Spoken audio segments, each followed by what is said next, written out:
Hello and welcome to the first video of the Necron Tower campaign.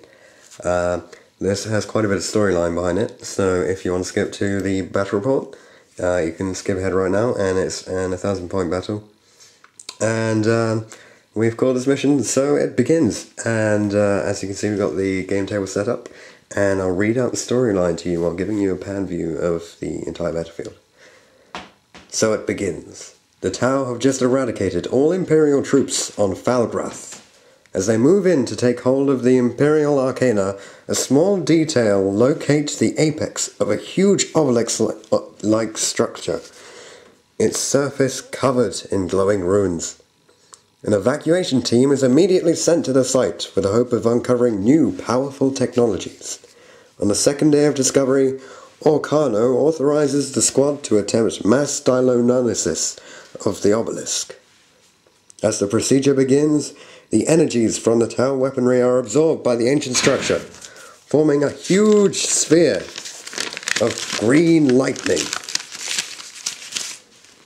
The sphere reaches optimum volume and shockwaves outwards, killing the evacuation team in the wake of the destruction. Necrons appear, teleporting to the planet's surface with a lust for blood. Responding quickly, Orcano sends in an elite squad of warriors to quell this threat. And you can see we've got the characters all set up. And I'll quickly go through the army list. For the Necrons, we've got 5 Praetorians, a Ghost Ark filled with 10 warriors, 10 Scarab Swarms, and an Overlord who has Mind Shock, Scarab's War Scythe, and I believe he has a Rezel. And then we've got 10 more warriors, and 10 warriors who are off the battlefield. And for the Tau, we've got a very different setup from usual. We've got the Shazel commander, and he is equipped a bit differently. He actually has a plasma rifle and a fusion blaster with the targeting array, hardwired mortar tracker, hardwired drone control. And he should have 2 shield drones, but we haven't set them up yet. So I'll do that in a bit. We'll probably use counters or something. And then we have the elite squad. 3 XB8 suits with Helio setup, so plasma rifles, fusion blasters, and mortar trackers. 2 squads of 2 XV8 crisis suits, but those proxied as XV8s. And they both have twin-link missile pods and targeting arrays. And we've got the Hammerhead that's on at the moment, which has a railgun multi-tracker, burst cannons, disruption pod. And the final thing for the Tau, they have 2 squads of 6 fire warriors who are going to be inside those 2 devilfish, and they're just waiting in reserve for the moment. So we'll see how the first video of this campaign pans out. Right, I quickly, I forgot to mention where the objectives are, so this is a Tau objective in their deployment zone. And the Necron objective is this one right here. And to get into the first turn, Tau did pretty well for their first turn, with all the battle suits doing what they should be doing. These 3 guys, as well as those 2 and the commander, managed to kill all of the Praetorians in a single go.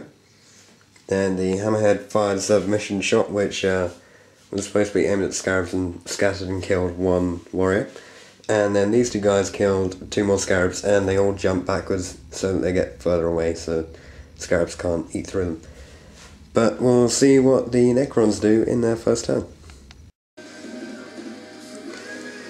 Okay, the Necrons aren't doing quite as well as they would have hoped. They just finished their first turn, and you can see the Ghost Ark moved over a bit. The Scarabs have assaulted those battlesuits, inflicted a wound, taken a wound.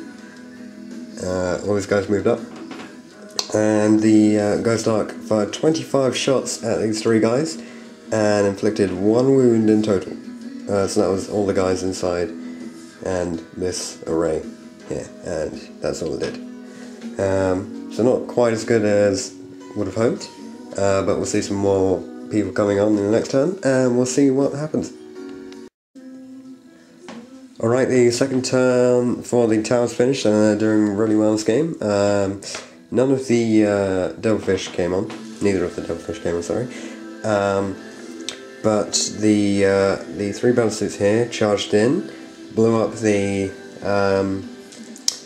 Ghost Ark, and then one of them got killed because of that, but they managed to kill a bunch of warriors from it as well, and then they jumped back, and then in the shooting phase of that turn, these three guys all moved in. You can see we found the drones finally, and they killed some more of the warriors, and in total 3 of the warriors stood back up.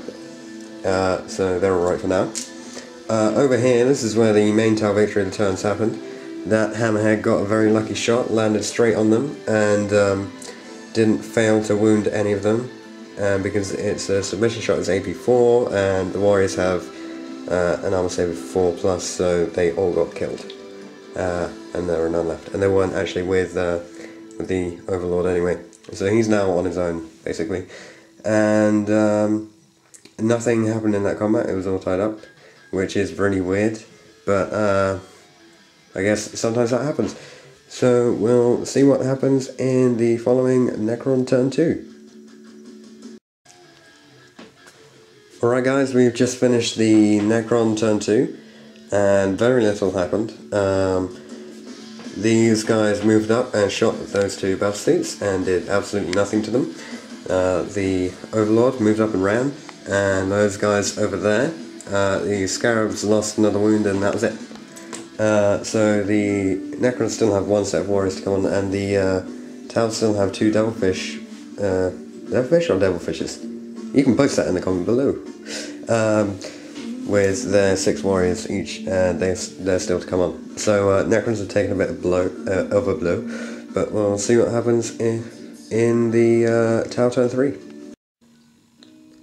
Right, we've just finished the Tau turn 3, and we'll take a quick look at what happened. All the battlesuits fired at the warriors and finished them off. None left at all. The 2 devilfish came on. There's one, and there's the other one, and this one's already dropped off its warriors. And well, it's not really the final blow, it's almost the final blow against the, I should probably stop using that phrase. The final thing that happened in the turn was the combat over here was resolved. The 2 XV8 crisis suits managed to get a sweeping advance, kill all of them, and then there's just the Overlord left for the Necrons on the table, and they still have 10 warriors, so they can try and take back this objective and try and push for a draw. But we'll see what happens in Necron turn 3. Okay, the Necrons have finished their turn 3, and not a great deal's happened. These warriors have moved up and run because they're going to be in range for single plus rifle shots anyway. And over here, the Overlord got into combat with the 2 crisis battlesuits, and he managed to get the sweeping advance and kill them both. So that's all that's happened, and we'll see how the Tau do in their turn 4.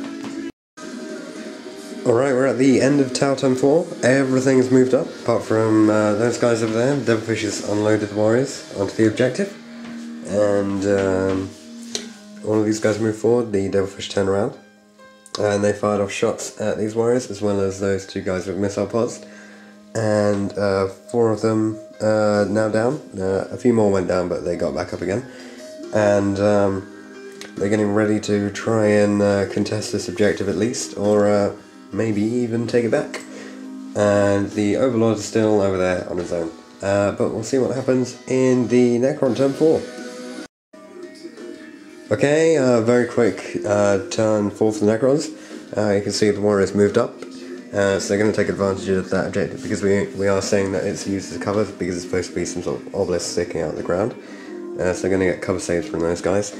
And they killed 3 of the fire warriors, who made their leadership, so they're holding on there. And the Overlord moved over and ran a bit, so he might actually be able to get into combat with those guys. But we'll see what happens in the Tau turn 5. Alright, we've just finished that turn, and 3 more Necron warriors have gone down. But there's still 3 left, so they're at least contesting the objective for now. As you can see, all the stuff's moved up. The railgun on the hammerhead actually fired, managed to hit one of them, and it didn't wound. So that's quite interesting. And You can see the Overlord over there, getting ready to move in, hopefully take out some stuff, and we'll see what happens in the next turn. Okay, the game has officially ended. You can see how it is. This objective is contested, and the tower objective over there is clearly held by the warriors behind that devilfish. Interesting game, especially with the use of the new tower army design. Bit of a waste of points for Necrons with the Praetorians down there, who got wiped out pretty quickly, and that Ghost Ark as well. But hopefully in the next battle they'll be able to take more advantage of it.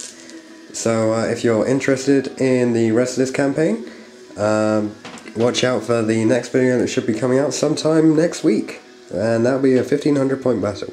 Thanks for watching this video, and if you have anything you want to say, just leave it in the comment below. Bye guys.